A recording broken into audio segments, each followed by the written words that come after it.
de la universidad y podamos continuar con el avance en forma normal.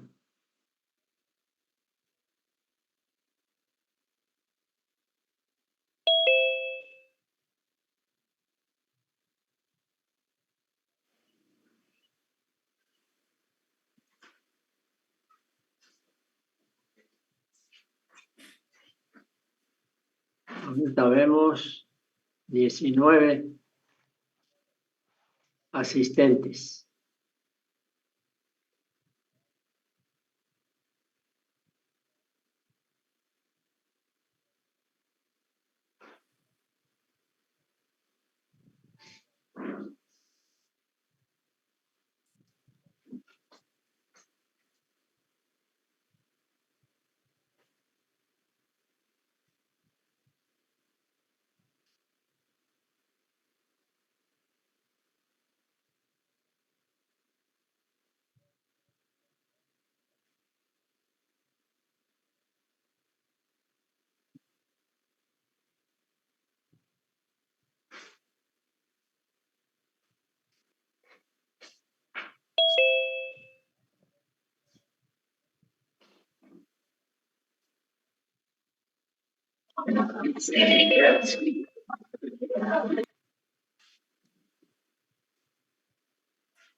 Hola.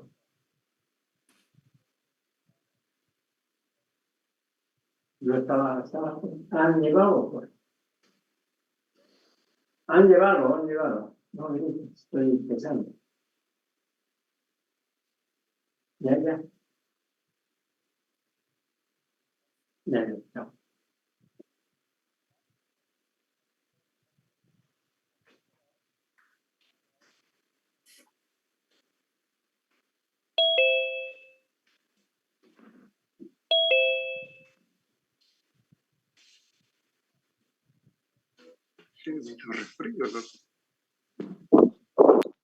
Ya somos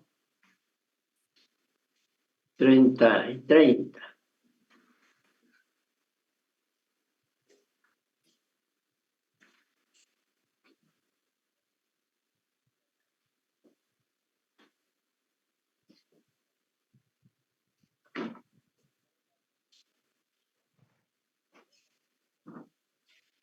Bien, vamos a comenzar la clase haciendo un repaso. Estaba previsto ya hacerlo en la anterior clase, pero se me escapó. Del examen del primer parcial. Segundo, construir el marco teórico no significa solo reunir información, ¿cómo está la situación acá en sino también hay que unirla y hay que interpretar. ¿Esa radio de dónde es la que está sola? O tele o radio de alguien. Y ella cayó.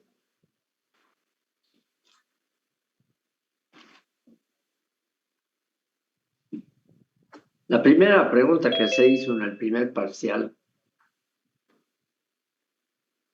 era si el impacto ambiental del proyecto Río Grande Rositas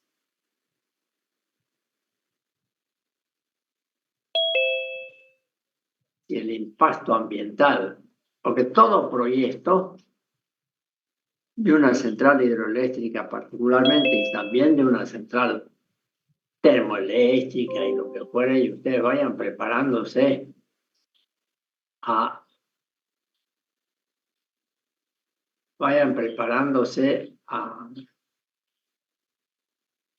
¿cómo se llama?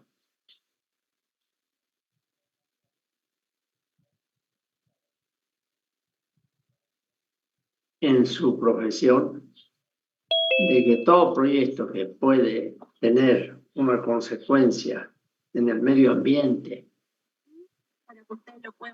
o puede tener algún impacto negativo en el medio ambiente,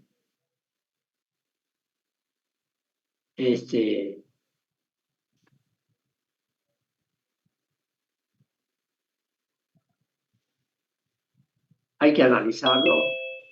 Y si bien nosotros no somos expertos,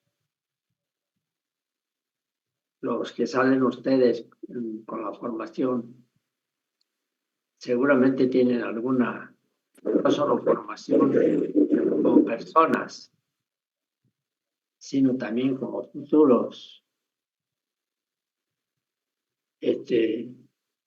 profesionales, de verdad. Entonces, qué raro aquí.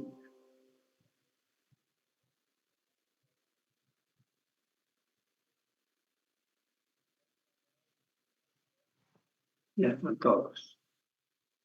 ¿Cuánto llevan? 39. Entonces decíamos, muchas veces un proyecto puede tener impacto ambiental positivo o negativo. Por ejemplo, una central hidroeléctrica seguro que tiene impacto ambiental.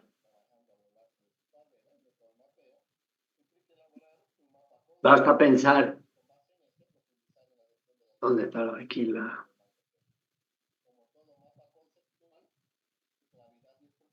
Un segundito. Voy a salirme de algunas. Ya. Ahora quiero ver cómo detecto, a ver si alguien me ayuda, si se acuerda, una pizarra para mostrarles, para hacer cualquier esquemita.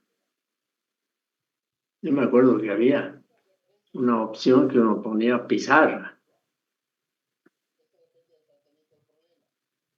Mostrar subtítulos, reacciones, aplicaciones, pizarra.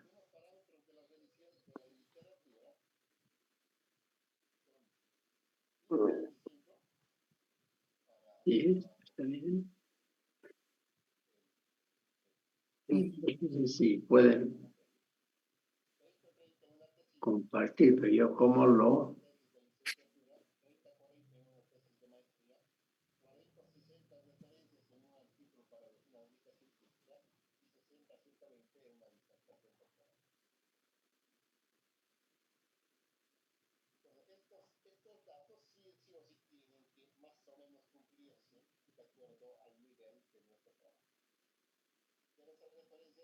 Ahí está ya, Miguel, ¿no?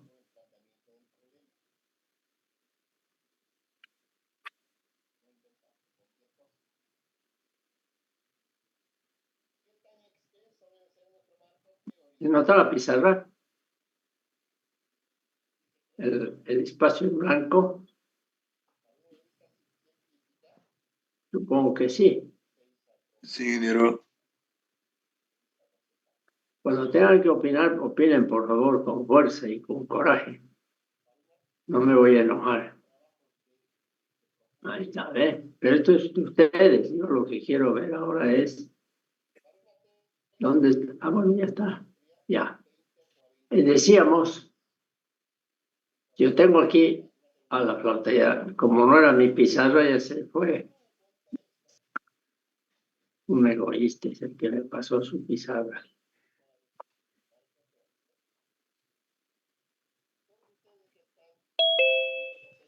Es un... Vamos a mostrar su...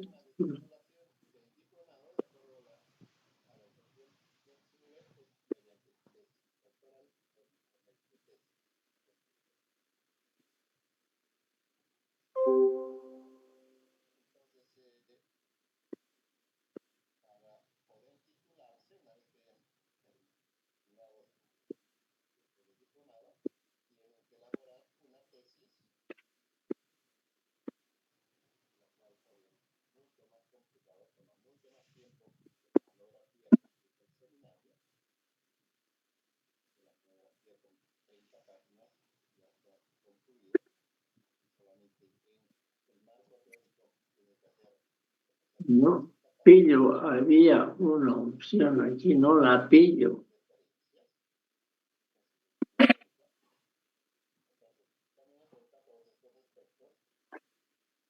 Alguien que compartió esa pizarra, por favor, puede ponerla. No importa que lo comparta, no importa que lo ponga. Cualquiera de ustedes. Eso, ya. Gracias. Ya. Decíamos, cualquiera de los proyectos tenemos necesariamente una hoja de toma para que el agua que viene de aquí y sigue hacia abajo, el agua de toma, el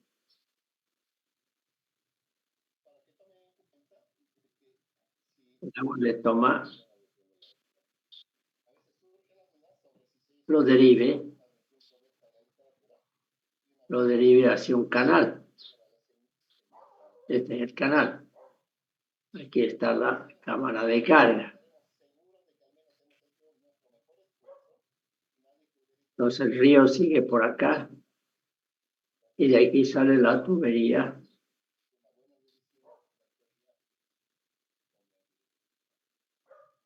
hasta llegar a la casa de máquinas.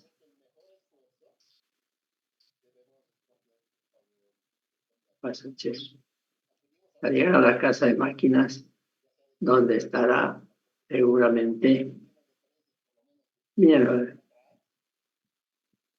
porque ya.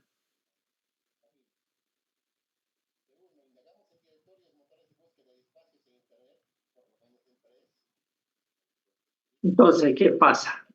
Porque no sé.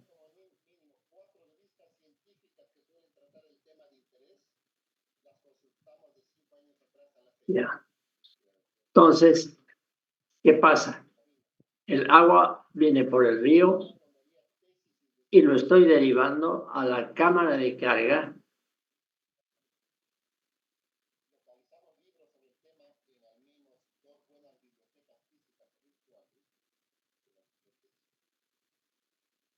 Porque se mueve sin que alguien me está ayudando.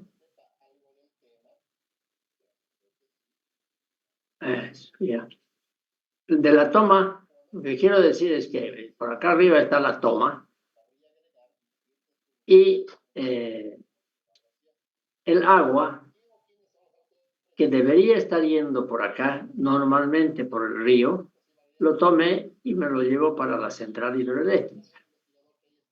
Si yo tengo un terreno aquí abajo, cultivable, y que antes podía sacar el agua del río mismo para cultivar precisamente, con la central hidroeléctrica estoy dejando el río en época de seca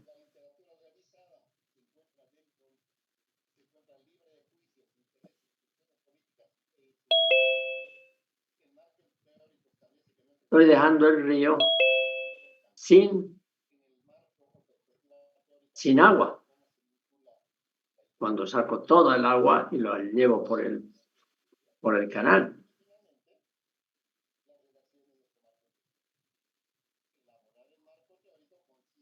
Entonces el agua que venía por acá se va por allí y el terreno que estaba aquí no puede utilizar esa agua. Y por lo tanto le estoy dando ahí un impacto en el entorno, que pueden ser las personas, los campesinos, los agricultores, etcétera. Ese es un tipo de impacto. Ni qué decir, se fue. Mi compañero que me dejó esta pizarra a su Portillo me está haciendo jocha. Portillo Callapa. Lo he hecho desaparecer. ¿Qué pasa, Portillo? ¿Por qué me estás saboteando? No hice nada, Inge. No es usted el que me está saboteando. Mire, ha desaparecido. No fui yo eso. No fue usted. Ya, pero ya No. no has entendido entonces. No hay problema. Podemos irnos de ahí. Puede haber un impacto de la falta de agua para los campesinos. Y si hay una represa que igualmente la deja sin agua al río, aguas abajo de la represa, pues también hay todo un problema de falta de agua. Entonces, por eso es que ¿qué otro tipo de impacto puede tener? Los peces, por ejemplo. Los peces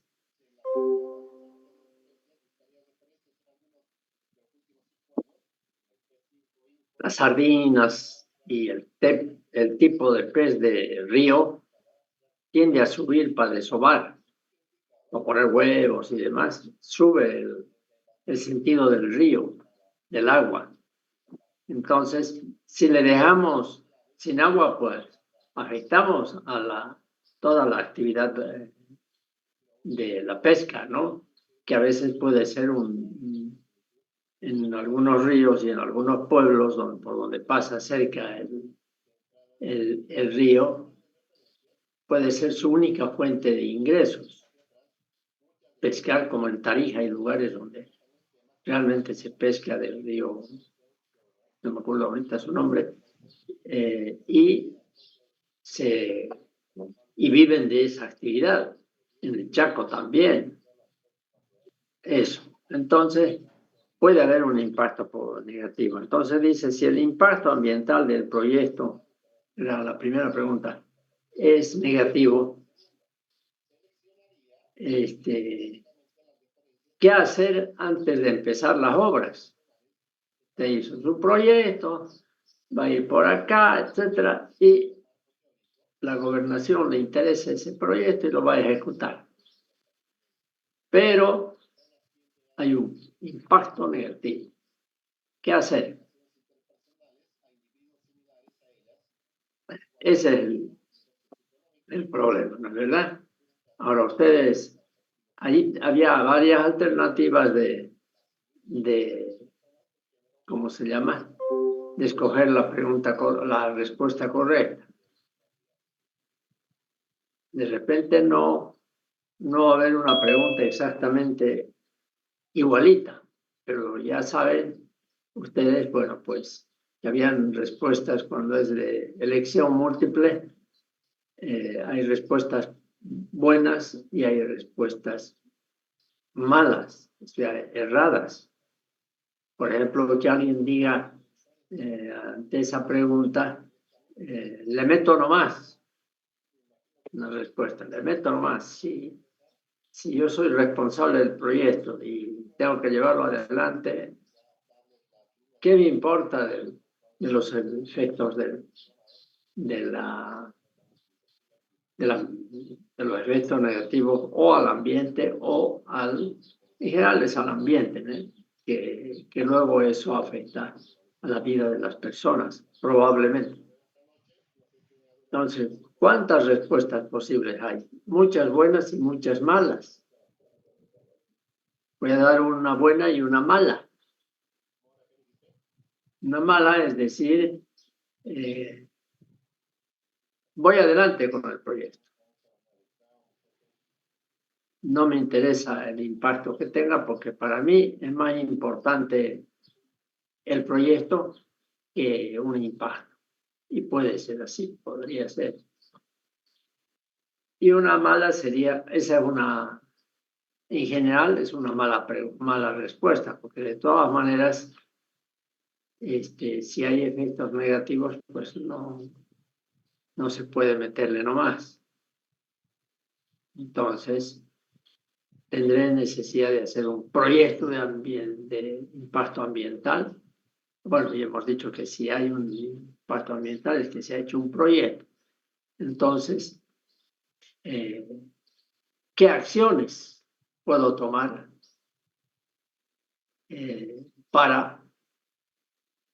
porque se ha definido, digamos, que es importantísima, es central, es la única forma de llegar allí con la energía eléctrica. Vamos a suponerlo, no hay vuelta. Entonces, no queda otra que haber opiniones. Escucho opiniones. Para llevar adelante el proyecto, ¿qué tengo que hacer antes? Habiendo el impacto ambiental negativo. ¿Nada? No se animan a contestar. Es verdad que esto se graba, pero no es lo de menos en este momento. La pregunta es, ante esa pregunta más bien, ¿qué respuestas podemos dar?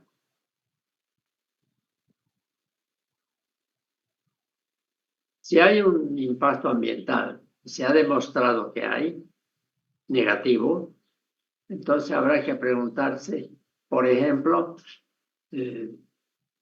¿cómo compensar al señor que o al campesino que pierde una hectárea, 2 hectáreas de su terreno sin agua y que después de que esté construida la central, para regar ese lugar va a tener que ir desde más abajo, gastar plata, llevar en algún medio, aunque sea con baldes para regar, o sea, es complicado, ¿no? Uno es compensar. Es decir, el proyecto prevé que al que es perjudicado, pues ¿qué puedo decir? Les compensará económicamente. Va a tener que... puede ser que el dueño del proyecto, el proyectista, digamos que es un proyecto para la gobernación, entonces que la gobernación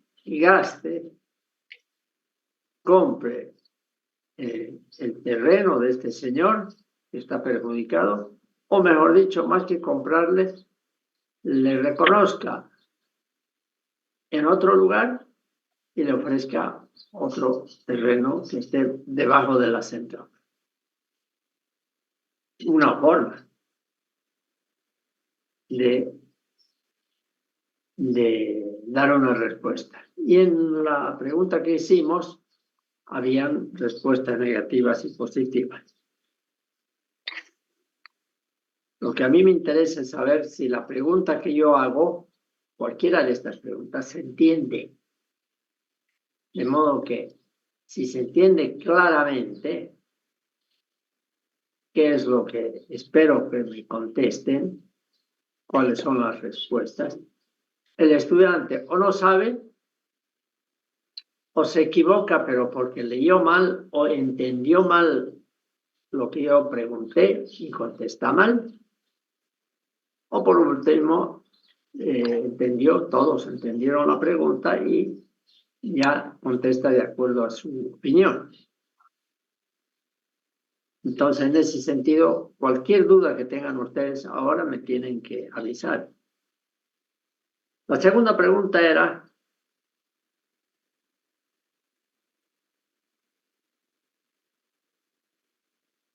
en la primera pregunta, además, se trataba de un proyecto realmente existente en la gobernación, que es existente desde hace 40 años, el proyecto ya en varios volúmenes, de una central hidroeléctrica que se llama Río Grande Rositas, que es a los que conocen un poco más de Santa Cruz,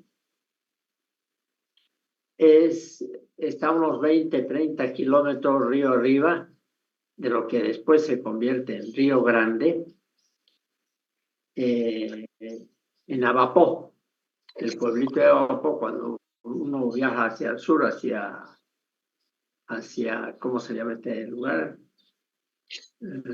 Camiri. Hacia el sur, ¿no? Yendo en dirección de Tarija, pero quedándose todavía en la parte sur a unos 100 kilómetros de Santa Cruz. Dentro de Santa Cruz está el Río Grande, que primero se llama Río Misque, que viene de los valles, ¿ya? Y que a unos 20 kilómetros de Abapó, de ida a Camiri, en esa trayectoria de ida a Camiri, está ubicado el proyecto, unos 20, 30 kilómetros río arriba de Río Grande, que en el lugar se llama Río Misque, que hace frontera con Cochabamba. Hay un proyecto de 600 megavatios. No es pichanga, es casi un 80% del total que consume Santa Cruz. Pero nunca se lo ha hecho, porque es muy caro, una inversión muy elevada. Y varias provincias son afectadas en sus terrenos, inclusive algunos pueblos pequeñitos. Entonces, cuando se quiso llevar adelante, se le ofreció a los campesinos darles tierras más abajo, porque esa central, la represa de esa central, no solamente el agua iba a servir para generar energía eléctrica, sino también para riego.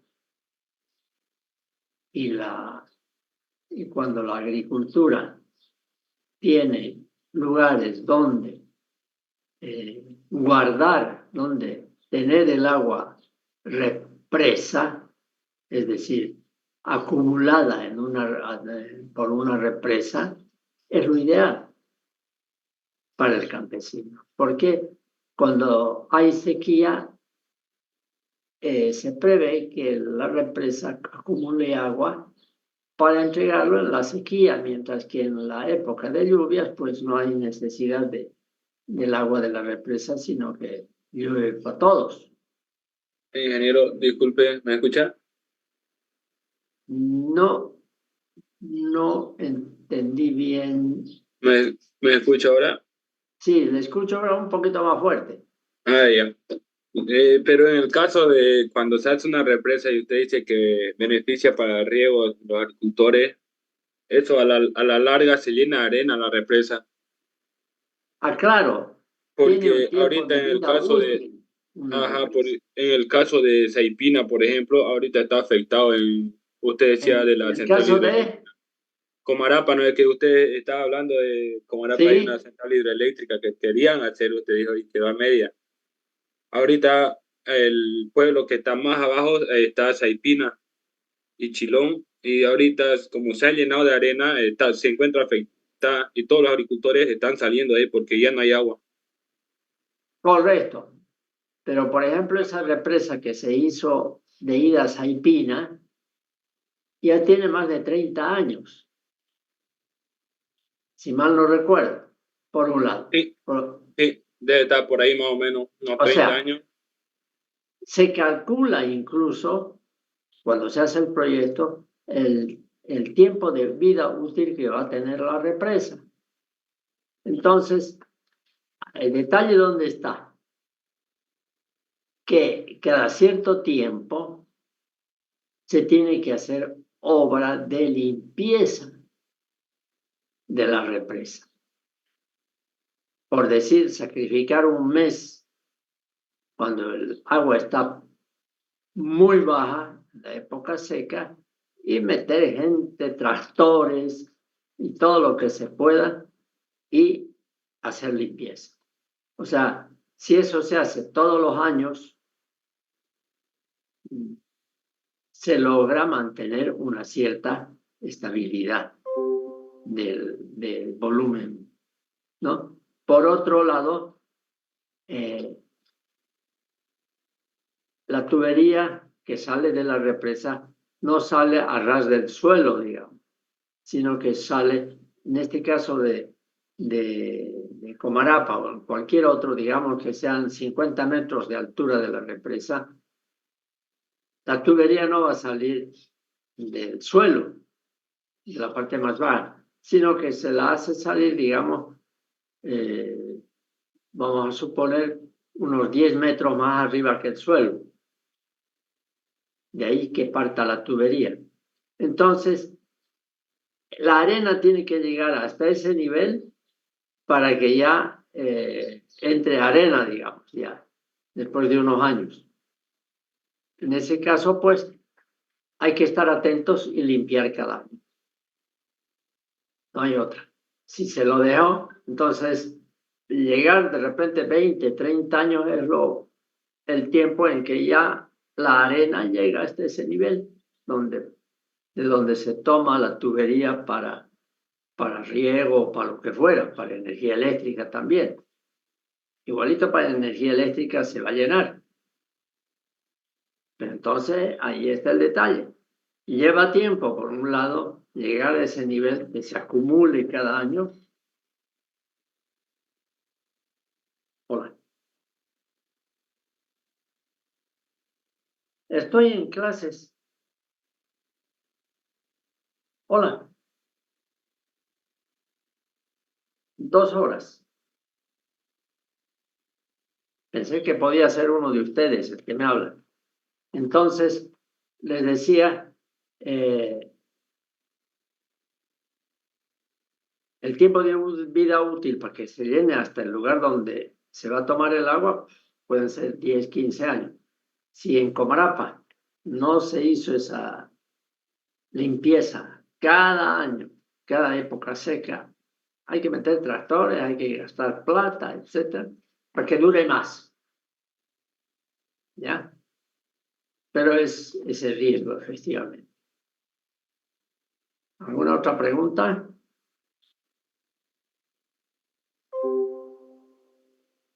Ya, aquí hay otra pregunta del parcial 2.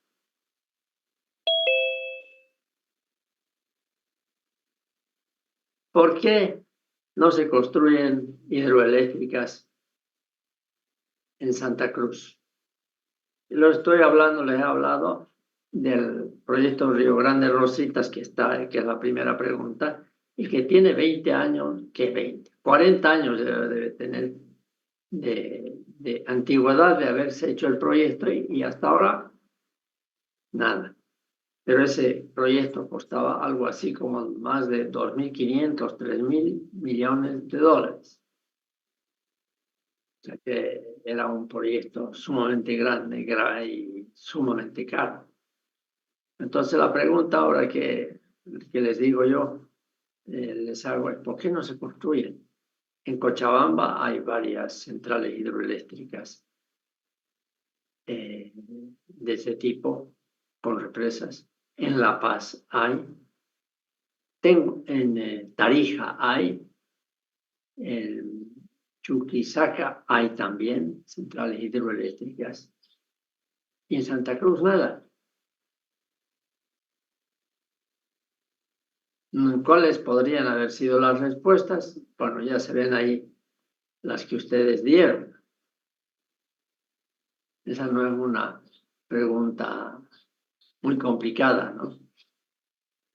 Pero alguien me puede decir, así a ojo de buen cubero, cuál puede ser, digamos, la razón más importante, unas 2 razones importantes para que cualquier gobierno central no construya esa u otros proyectos que hay. ¿Alguien tiene una idea? ¿Cómo?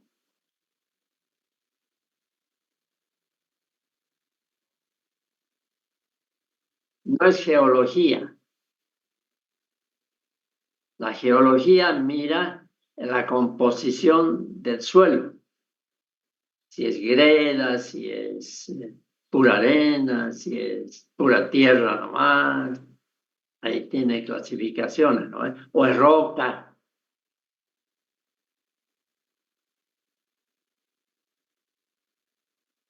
O sea, esa, por razones geológicas, se puede decir, por ejemplo, en un lugar como Cochabamba, pero donde todo el tiempo está derrumbándose para hacerle un canal, digamos, ¿no? Y todo el tiempo se derrumba porque es una ladera muy hecho de puro tierra y bueno, pues cada lluvia que cae de encima, de arriba, y eso pues se derrumba, se desgasta con los años, etcétera. Esa es la geología, digamos, la composición de la tierra sobre la que van a estar construidas las obras, tanto la represa, y si no es represa, el canal y la casa de máquinas. O sea, en Cochabamba, en La Paz, se ve esa parte geológica de composición, si es favorable o no es favorable. En este caso, en Santa Cruz, en ese proyecto Río Grande de Rositas, daba, geológicamente hablando, era factible. Pero nunca se la hizo. Lo que usted quiere decir es otra cosa. Y es intuitivo. ¿Cuál es la diferencia entre el terreno en Santa Cruz, por decir, bueno, en general, en el oriente boliviano y los valles o el altiplano? Así no le... ¿Ah?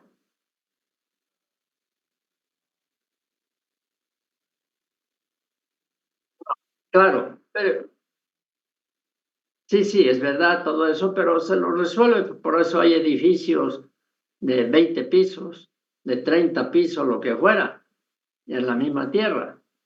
Y no van a poder hacer una represa así. O sea, ese problema geológico se lo resuelve. Hay otro tema. ¿Ah? Claro, costaría más, pero es factible. Pero hay otro tema importante que hace que ni con plata lo ¿Qué resuelva. valle? ¿Ah? ¿Qué es plano? ¿O no tiene Ese es el detalle. O sea, la topografía mira las alturas, las distancias. La topografía es plana. Entonces, en general, fuera de los valles de mismo Santa Cruz, en el resto del oriente, es plano. Entonces, imagínese de hacer una represa en el río Piraí, qué sé yo, a la altura de las Cabañas. Ya se da cuenta uno cuánto de ancho es el río. Y póngale una represa de 30 metros que necesitaría, digamos. 50 metros de represa de altura. ¿Qué pasaría con el agua? ¿Cómo tendría que hacerse? Porque es tan plano que yo le pongo una represa de 1 kilómetro de largo, la represa, pues el agua se va a ir por los lados, porque no hay forma. Hacer una represa tiene que haber también a los lados algo natural, ¿no? Que impida que el agua se vaya por ahí. O sea, desde el punto de vista topográfico no es favorable. ¿Ya? Y por último, hay otra razón que la voy a dejar pendiente para que la piense. Si no, no vamos a terminar nunca con las preguntas. ¿Cuáles son las razones? Ah, no, esa es la segunda. La tercera, ¿qué criterios utilizó para escoger el factor de carga en su proyecto? ¿Qué criterios se utilizaron? ¿Por qué escogieron, por decir, mi factor de carga va a ser 0,3.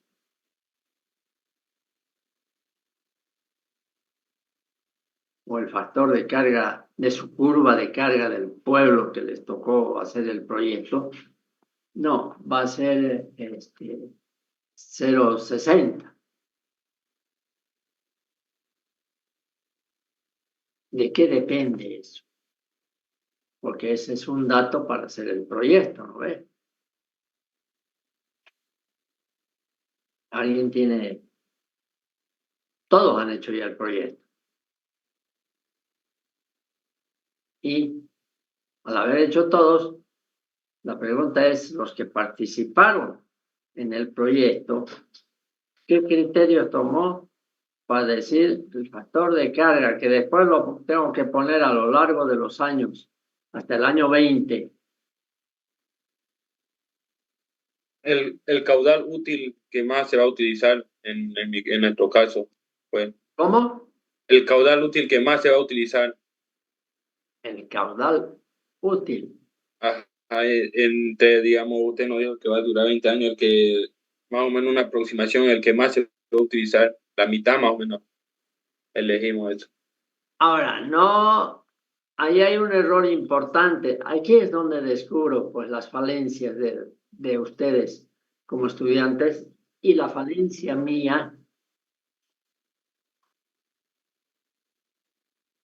O no asisten a clases o directamente no preguntan o se olvidan. El factor de carga en la curva de carga tiene algo que ver con caudales. No. ¿Ah?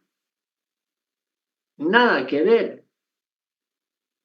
La curva de carga es lo que consume el pueblo o cualquier tipo de carga, cualquier sistema eléctrico.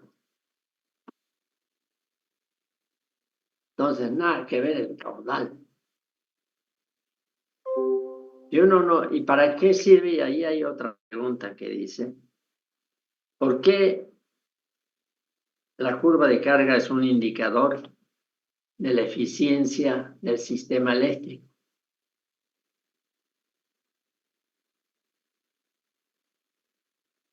A ver.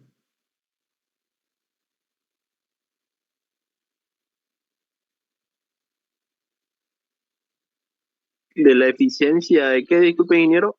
De un sistema pues eléctrico, de cualquier sistema eléctrico, de un pueblo como el de ustedes, lo que han hecho.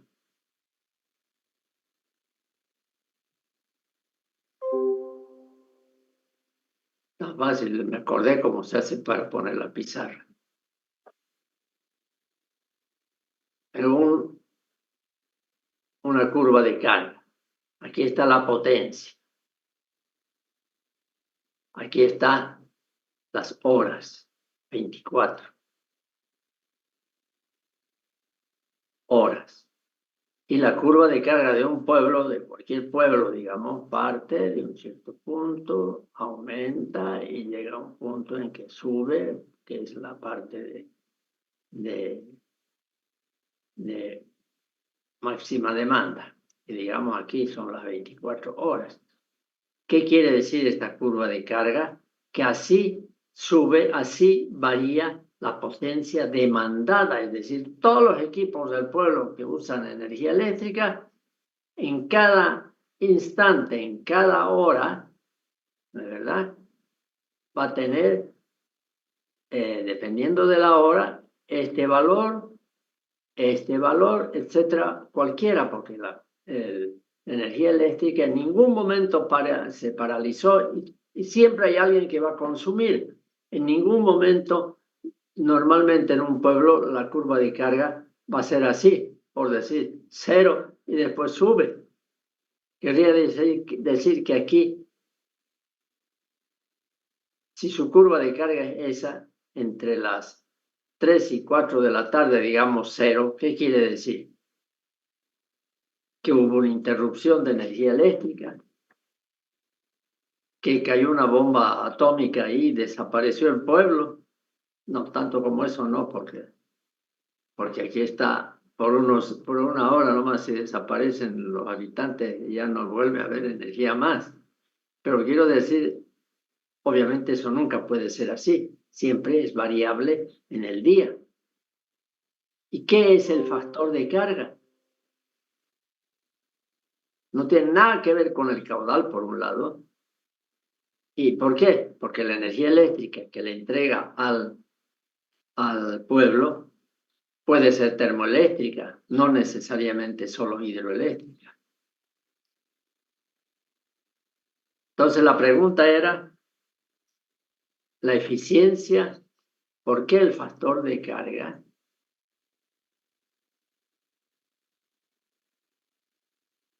representa la eficiencia del sistema eléctrico? Imagínense esta curva de carga de un pueblo, ¿no? Y otra curva de carga que fuera así.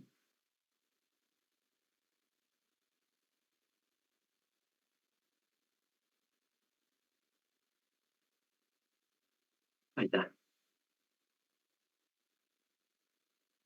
¿Cuál curva de carga es más eficiente? La segunda.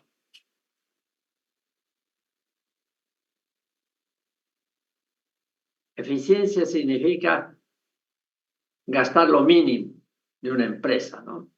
De un sistema también.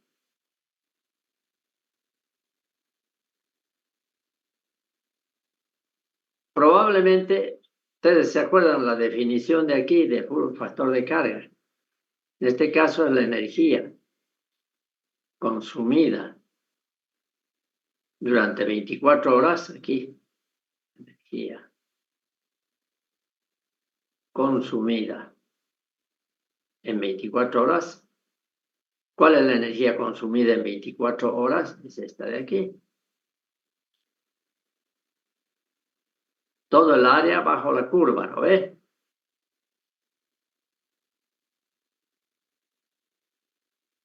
Esa. ¿Por qué? Porque como yo sé cuál es la energía consumida. Es potencia por tiempo, más potencia desde las 0 horas a la 1 de la mañana, a las 2 de la mañana. Potencia por tiempo. 1 hora todo el tiempo, potencia por tiempo, potencia por tiempo. Toda esta área de abajo de la curva es la energía consumida en 24 horas. Energía consumida en 24 horas. ¿Dividido qué?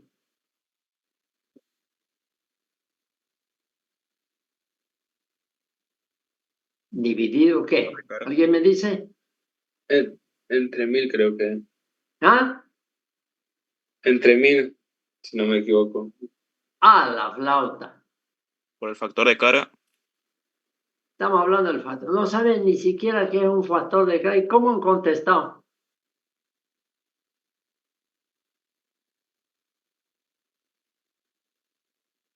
A ver, el que sabe que diga. No sea tímido. Miren que yo no les veo la cara ni... ¿Qué pongo en el denominador para sacar el factor de carga? La demanda máxima. Demanda máxima. Y las horas. Las horas. ¿Cuáles horas? De todo el año. No, pues 8000. estamos hablando de un día. 24. Cada día tiene una curva de carga.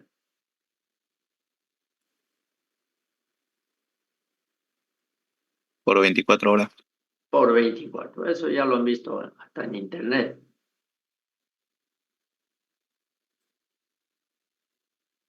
Ahora fíjense, la energía consumida en un día es esta área. Porque y la puedo sacar si yo tengo la curva de carga sumando cada hora, ¿no? Su energía por 1 hora. Potencia por hora. potencia por hora. Y así viene toda esta área, superficie, toda esta superficie.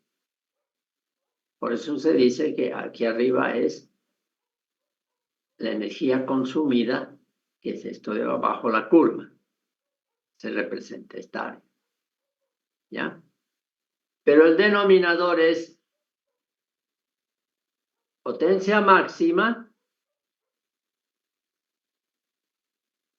¿Cuál es la potencia máxima? Digamos aquí. Esto es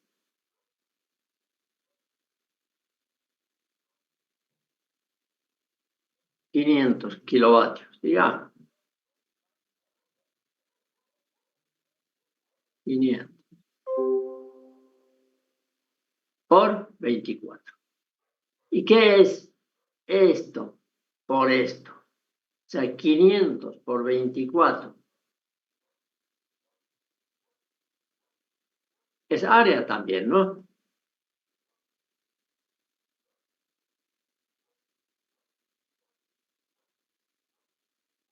Un segundito, quiero buscar dónde está mi puntero de colores.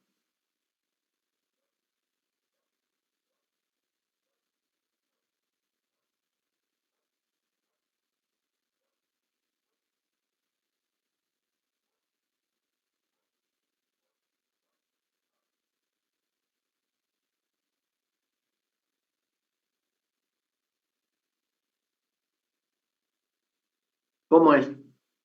¿Cuál es entonces 24? Perdón, potencia máxima es esta distancia, 500, porque es la máxima demanda, por 24. Por lo tanto, quería cambiar de color, no pilló. ¿Cuál va a ser esa área? Estoy haciéndolo al revés.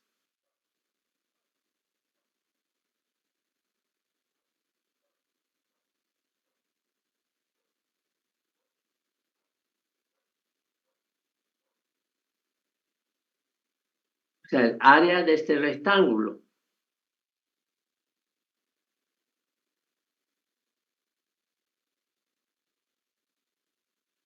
Por lo tanto, factor de carga, ¿qué es? El área, numerador, el área bajo la carga, que es esta de aquí, bajo la curva de carga, dividido este otro rectángulo. Por eso es que se le llama, se define también, que es la relación, es interpretando lo que estamos poniendo acá, que es la energía consumida durante 24 horas, o sea, la energía bajo esta curva, consumida durante 24 horas, dividido la energía consumida como si la curva fuera esta recta, igual y constante a la máxima demanda. Por lo tanto, toda esta área. Y entonces, ¿cuánto puede ser en ese caso, el factor de carga? Dividiendo estas dos áreas, dividiendo el rectángulo. Más o menos, ¿cuánto es? Casi un 70% es la energía bajo la carga, bajo la curva de carga respecto a toda esta energía. Digamos, en ese caso es aproximadamente 0,7. Dividir esta área entre toda esta área de este rectángulo. Por lo tanto, otro pueblo u otro día, esto es de un día, de otro día, hacer la curva de carga y digamos el otro día resulta que la curva de carga es así.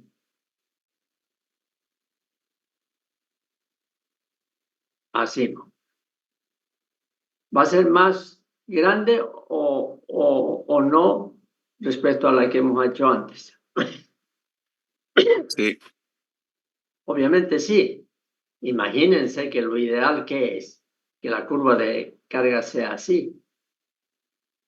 Y por lo tanto el numerador y el denominador iguales. Por lo tanto, al máximo, esto puede ser, ¿cuánto? 1. 1. Ningún sistema eléctrico de un pueblo, de una ciudad, de un país,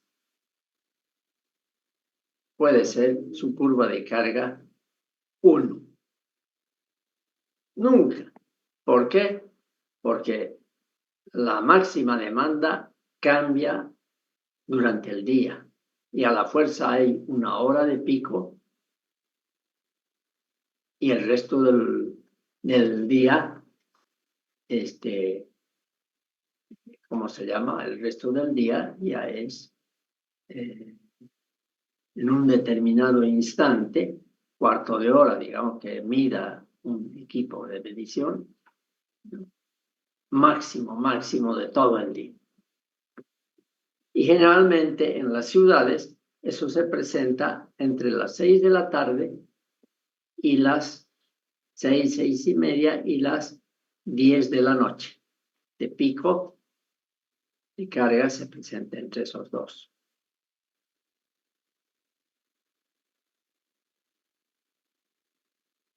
Lo que hemos dicho también es que esta curva de carga es válido para un día. Por lo tanto, cada sistema de carga, por ejemplo, Santa Cruz de la Sierra, tiene su curva de carga, que no es lo mismo un sábado que un domingo. Probablemente un domingo la curva de carga sea baja, pues porque oficinas están cerradas, comercios, bueno, comercio callejero no, pero comercio, digamos, con centros comerciales, oficinas, un montón de ambientes cerrados, ¿no? Entonces, es más constante, digamos, ¿no? La curva de carga. El pico no es tan elevado, o de repente sí.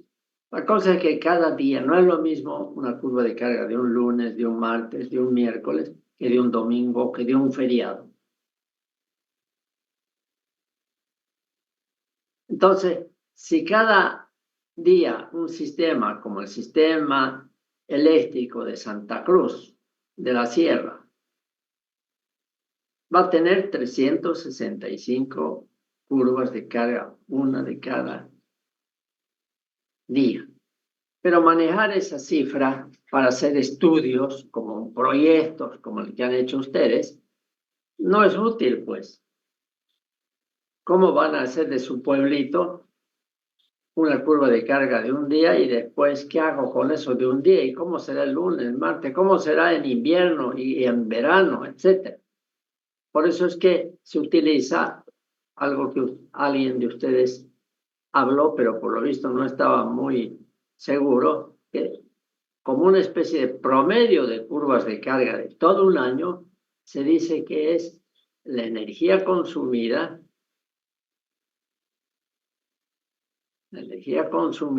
en todo el año, en todo el año, dividido la potencia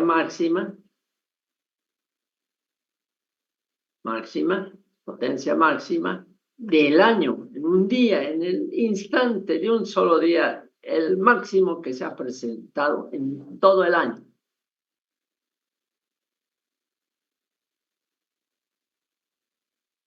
Por ejemplo, ha habido casos en los que en Santa Cruz la máxima demanda no se ha presentado a las horas de pico, sino a las 3 de la tarde. Obviamente, en un día caluroso, en un día muy especial en ese sentido, en que, se ha utilizado seguramente muchísimo acondicionador de aire. Y eso es lo que ha hecho subir la demanda a esa hora, que es la hora 3 de la tarde, más o menos una hora muy, muy caliente. Entonces, máxima demanda, pero si esto es energía consumida en un año, va a tener que ser para sacar el factor de carga de ese pueblo, máxima demanda por horas del año. No 24, 2.760 horas. Y este valor ya me representa una especie de factor de carga del pueblo o de la ciudad ya de todo un año, mientras que hemos partido del factor de carga de un día. Pero como no están manejando de cada día, de 365 días del año, se emplea para los estudios del factor de carga anual. Pero considerando la energía total del año que se consumió en el pueblo, la máxima demanda que en un momento determinado se presentó, y como les dije recientemente, hace 2 años, a las 3 de la tarde se presentó eso al máximo, por la cantidad de horas del año. Pero el concepto es el mismo. Aquí es de un día, porque además, ¿cómo haríamos una curva de carga de un año? Así, esto de aquí. Curva de carga, pero de un año. Aquí tendríamos que poner 8.760 horas y lo que cada día va consumiendo y su propio pico, como este de aquí, ¿no? No, sería muy engorroso, ¿no? Pero lo importante es este valor que ustedes han empleado para sus proyectos. Factor de carga.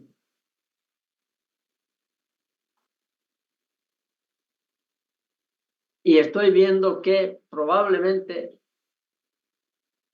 pueden haber algunas novedades si me pongo si tengo tiempo de analizarlo un poco más de sus proyectos,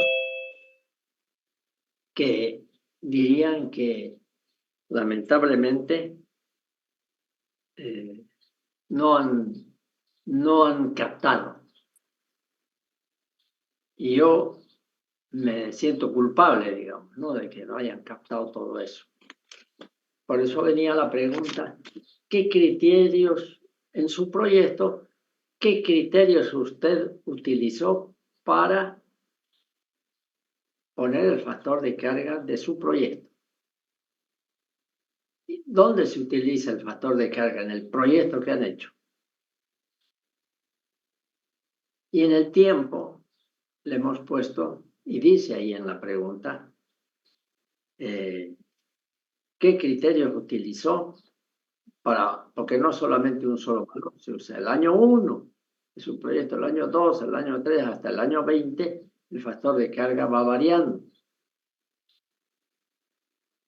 Como es futuro, entonces tengo que tener un método para decir, bueno, este año el factor de carga es tanto, pero el siguiente hasta el año 20, ¿qué criterios utilicé para definir cómo va a ser eso?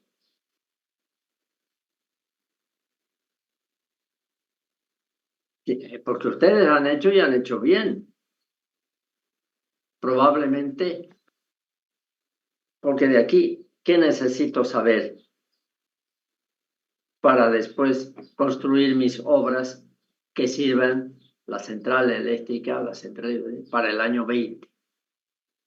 ¿Qué es lo que me importa para construir para el año 20?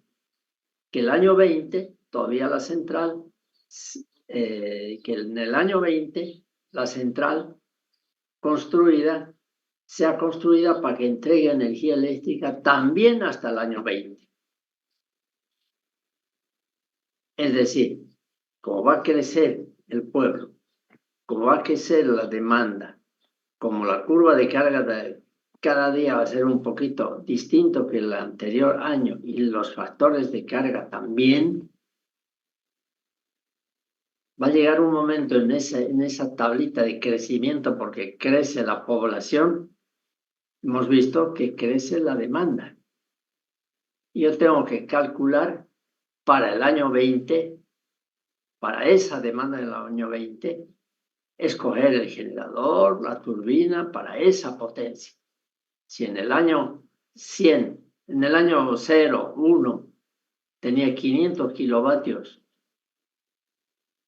su demanda máxima, en el año 20, vamos a suponer, va a tener 800 kilovatios de máxima demanda. 800. Con la metodología que hemos enseñado, puesto que va creciendo la población y va creciendo el consumo de energía eléctrica. Entonces yo tengo que realizar el proyecto para una central que en el año 800 le pueda entregar energía eléctrica. En el año 20, los 800 kilovatios. La pregunta era, ¿qué criterios utilizó para que tenga en cuenta un factor de carga que le han debido poner y está puesto en sus proyectos? ¿Se imaginan? Si yo le pregunto a cualquiera de ustedes, y lo voy a hacer ya volviendo a clases, ¿qué criterios utilizó? ¿De cómo es que aparece?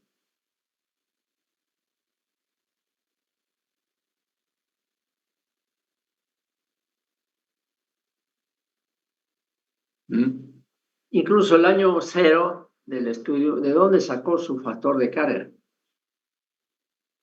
Porque usted no ha ido al pueblo, pero sí, con los datos de población, etcétera, tiene la idea de cuánto va a ser el año 0 esta potencia máxima.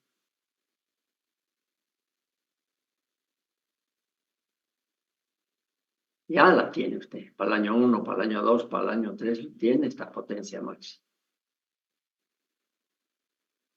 Pero ¿qué criterio utilizó para emplear un factor de carga? Eso no es que uno no es que tiene una fórmula. La única fórmula existente es esta.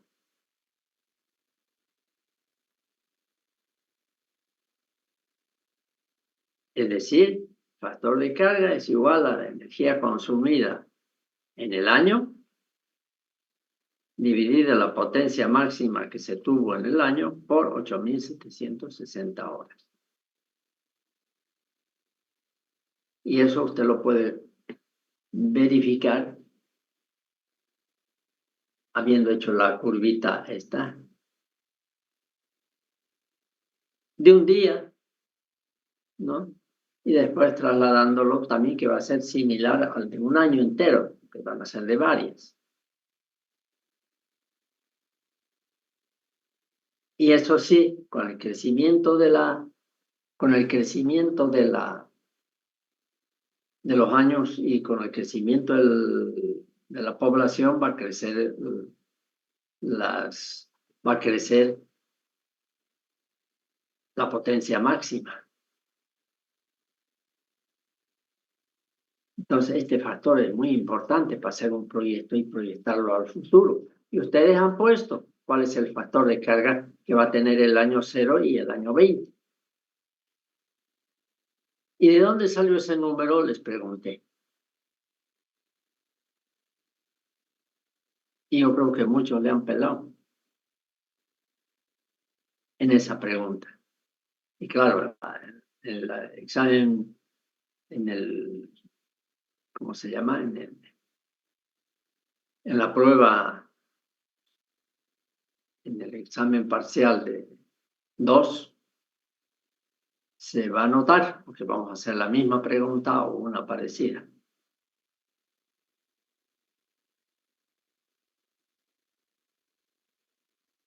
¿Tienen algo más, alguna otra duda? Porque ya después las otras, hablando de generadores, esa que habla de si el generador de 1200 RPM, de 20 megavatios, digamos, ¿podría trabajar en Bolivia? Pregunta.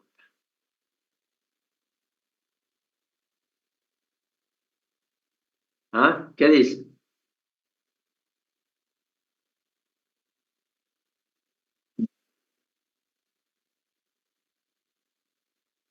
¿Alguien quiere contestar? ¿Cuál era la pregunta, ingeniero? Bueno, otra vez.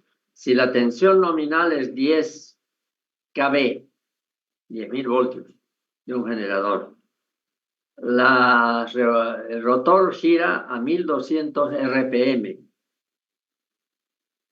y la potencia total es de 20 megavatios. Con esas características puede trabajar un generador en Bolivia. Fíjense que en Bolivia hay generadores de 1 megavatio hasta unos 70 megavatios, por lo menos en las distintas centrales. Hay mucho. Yo estoy preguntando de 20 megavatios, de 1200 RPM, No. de 10 kV, 10.000 voltios de salida. Entrega eso. ¿Puede trabajar con esas características un generador en nuestro país? Esa es la pregunta.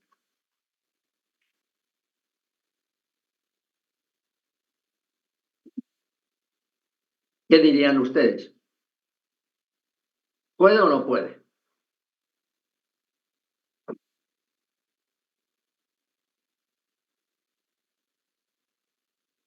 ¿Nadie?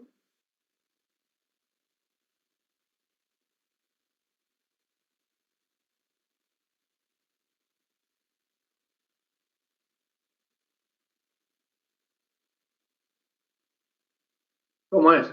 ¿Nadie? Ya es el colmo esto, ¿eh? Y han contestado, no se han inventado. Entonces, la pregunta que yo les hago es esa: ¿qué criterios usar? Es decir, ¿qué criterios tienes para decir sí puede? ¿Por qué no? Tiene una en Bolivia hay generadores hasta de 70, 100 megavatios, y este es de 20.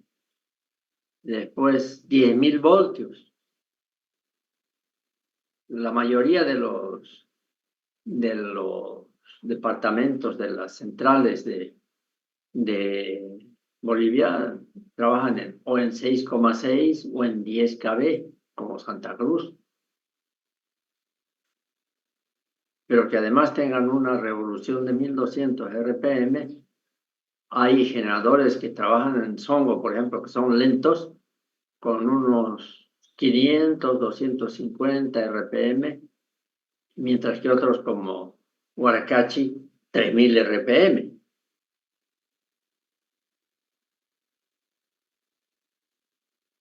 Entonces yo pregunto, con esos datos, ¿puede trabajar en Bolivia?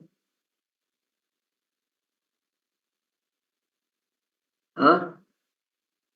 ¿Será posible que yo tenga en el examen varios que han dado positivo? Es decir, en esa nota de esta pregunta han dado respuesta positiva, más de 50, digamos, si fuera sobre 100 lo que consideramos esa pregunta, tendría más de 50, seguro que hay. Y ahorita preguntando que están ustedes prácticamente más del 80% de los alumnos.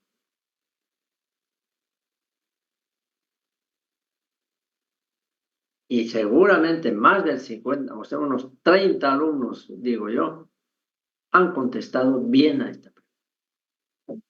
¿Y por qué?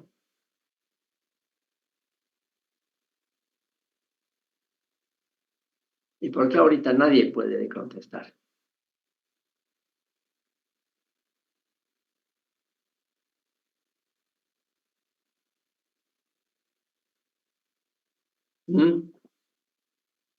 ¿Alguien? A ver, levante la voz, porque ustedes nos expliquen en inglés, diga, y nosotros todavía no dominamos.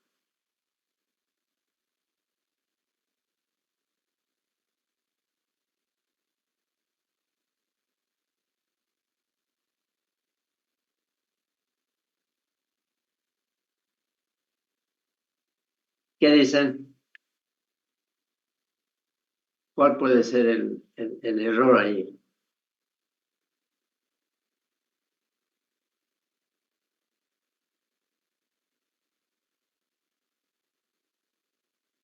Ahorita vamos a ver si logro ver. Está por acá, a ver, vamos a ver si está.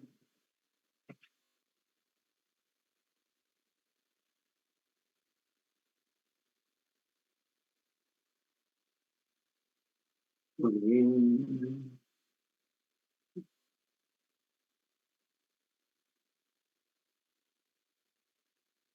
Un segundito. No se desesperen.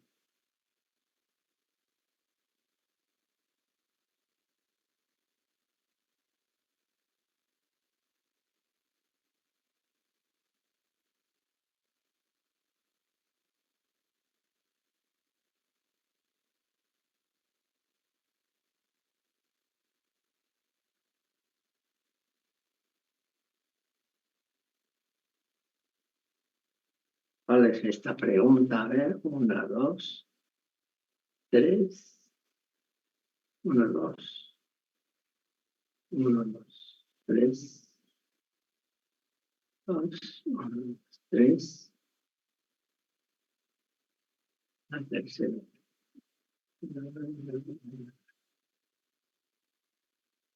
Es la primera. Han contestado varios bien esa pregunta. Varios. Ni para decir, nadie contestó, como ahorita ustedes están aquí y nadie contesta, quiere decir que todos deberían tener 0 en esa pregunta. ¿Y no? Hay un montón que han contestado. ¿Qué significa? Y para terminar la clase y que se vayan preocupados por lo menos, sabemos lo siguiente. N, la velocidad del rotor, es igual a 60. ¿Qué más? ¿Qué más? Sobre frecuencia. Por frecuencia dividido pares de polos.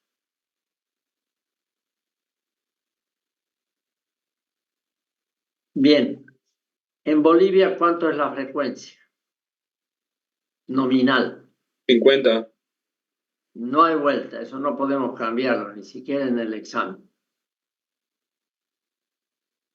Entonces, resulta que si esto fuera 1200, que es el de la pregunta, ¿puede trabajar un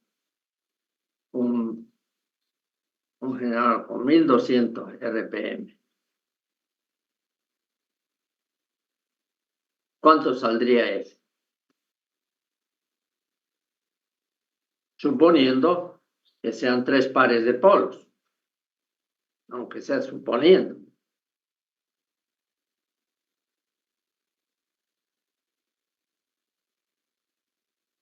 ¿Cuánto saldría F, la frecuencia? Igual a 1000, la frecuencia igual a 1200 RPM por 3 pares de polos. 60. Dividido 60. ¿Cuánto da? 60. Igual 60 Hz.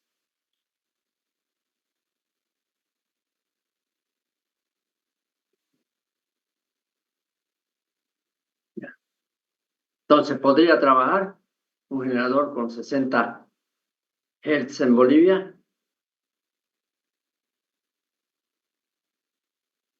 No. ¿Ah? No, imposible.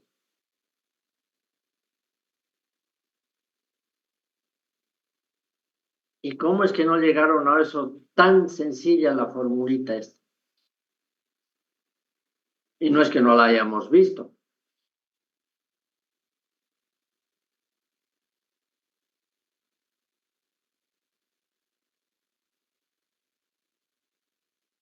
Bueno, y el otro para sacar el flujo de excitación, que algunos le han achuntado y otros no. Bueno, eso es fácil nomás ver la respuesta. Y por último, si por falta de sistema de excitación, es las 7. A las 7.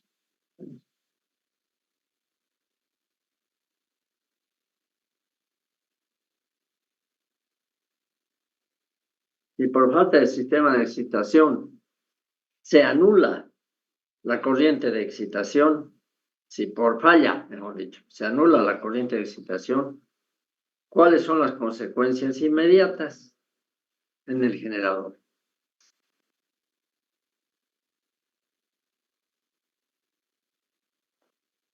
¿Qué tal? ¿Qué dice?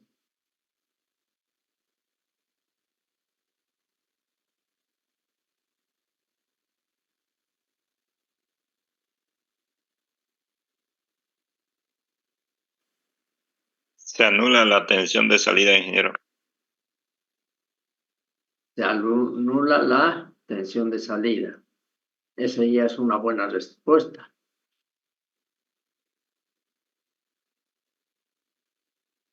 ¿Ya? Creo que había la opción de dar otras respuestas. Eso tendría que verlo en cada uno, ¿no? ¿El generador puede trabajar como un motor? ¿Cómo? También podría ocurrir, pero es poco probable. Por eso es que tiene como el que puso, se anula la, es decir, perdón, claro, se anula la tensión, ese tiene un valor grande, porque es lo seguro que eso va a ocurrir. Pero además hasta podría ocurrir trabajar como motor, porque en ese caso, con 0 excitación y conectado al sistema, el sistema lo interpreta como si fuera una carga. Por lo tanto, como si fuera un motor. Pero digamos, ya con la primera respuesta ya es por encima de 50, pero a este le pondremos 20, si además pone esa opción.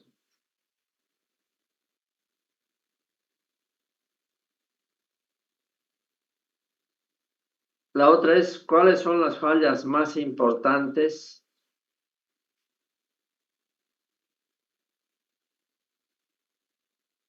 que puede tener el sistema de excitación?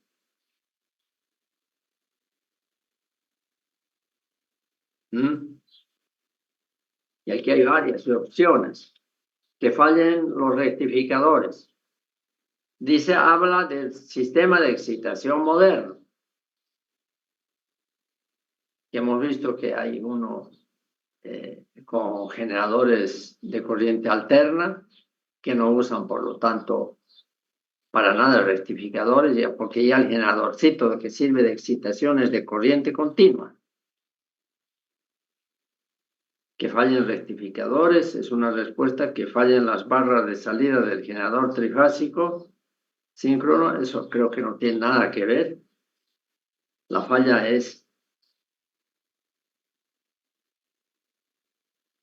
qué tipo de fallas puede tener el sistema de excitación, nada que ver con el, ¿cómo se llama? Con las barras del generador.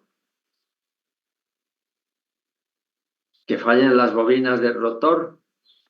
Estamos hablando del rotor principal.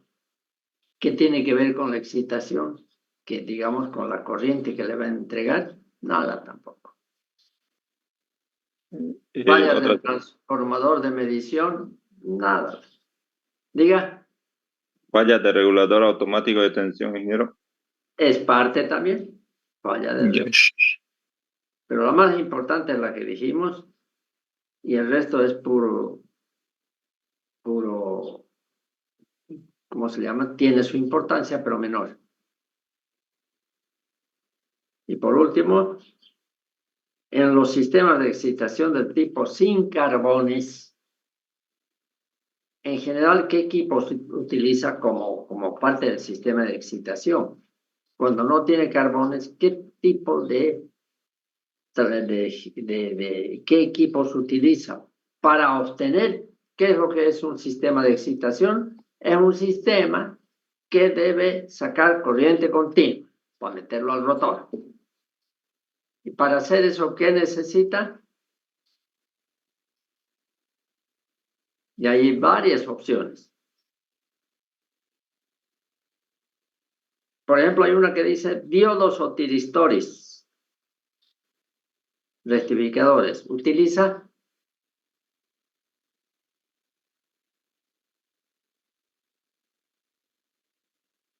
¿qué dice?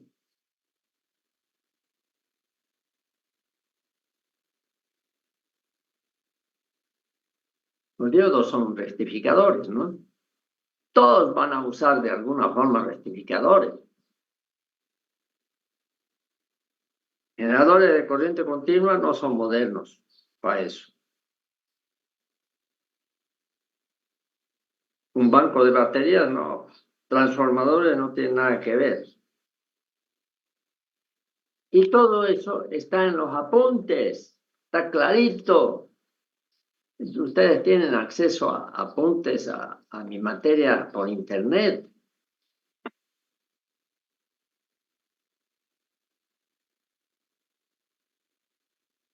Bien. Nada más entonces, por ahora ya me han hecho renegar mucho. El martes con nuevas ganas vamos a seguir. Pero no sirve de nada hacer un proyecto si ya tiene a la base de la mayoría de los componentes, no sabía del factor de carga, de la pregunta sobre el factor de carga, que entra en forma muy importante en un proyecto de una central eléctrica.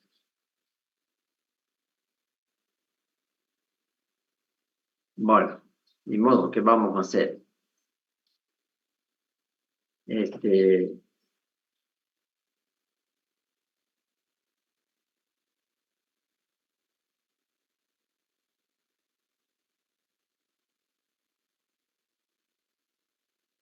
Vamos a terminar.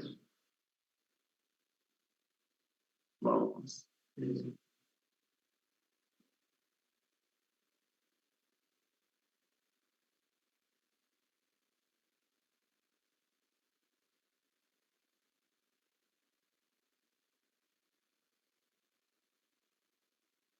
Listo. Bien, jóvenes, pónganse sus carotas ahí para ver de sacarle una, ¿cómo se llama?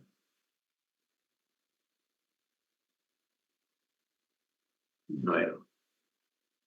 Les voy a sacar una foto, ¿no?, para ver la presencia.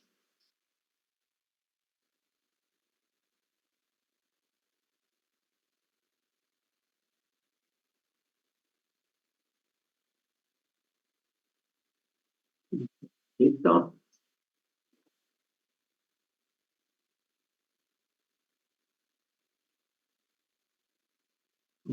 ¿Cuántos son ahorita? Ah, no, son para 2 pantallas. Está bien. Un segundito, vamos a copiarlo, lo que esté captado. Siguiente. Ya acá.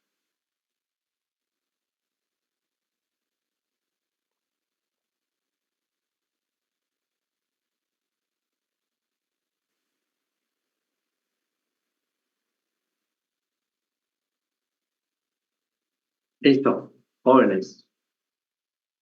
¿Qué fue hoy día? Hoy día decepcionado estoy. Tienen que estudiar. Es la señal, Inge. ¿Ah? ¿Qué dijo? Ya te creí. ¿Que hay algún campeonato especial? Nos vemos el martes. De todas maneras, ya veremos, replanificaremos las cosas. Porque como está yendo, no me gusta y tenemos que hacer algo. Hasta el martes. Listo, Inge. Recording stopped.